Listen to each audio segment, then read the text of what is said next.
Nyertes csaták, vesztett háborúk, ellenségből barát, végső csapás ezerért.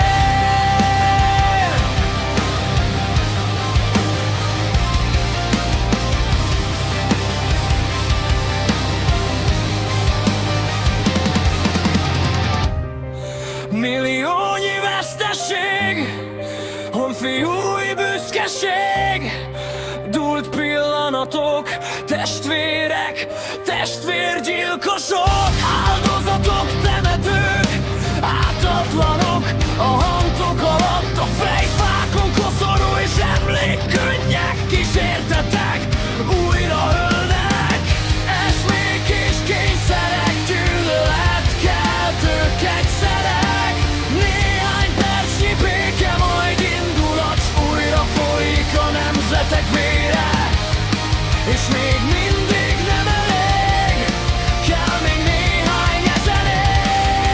Apokalipszis, minden nemzet a sírba hull, mert a múlt sohasem csitul.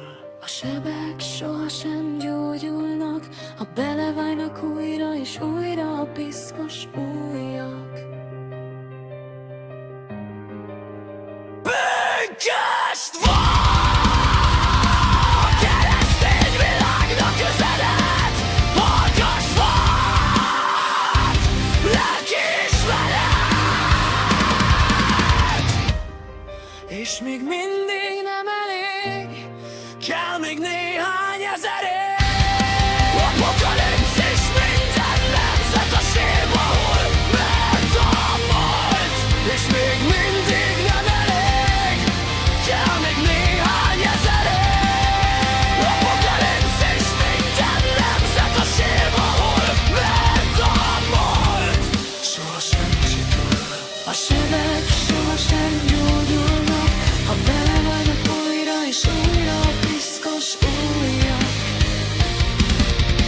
Bűnkös A keresztény világnak üzenet, hallgass vad, lelkiismeret. A keresztény világnak üzenet, hallgass vad, lelkiismeret. És még mindig nem elég, kell még néhány ezer év. Apokalipszis, minden nemzet a sírba hull, mert a múlt, és még mindig nem elég, kell még néhány ezer év. Apokalipszis, minden nemzet a sírba hull, mert a múlt sohasem csitul. A sebek sohasem gyógyulnak, ha belevájnak újra és újra a piszkos ujjak.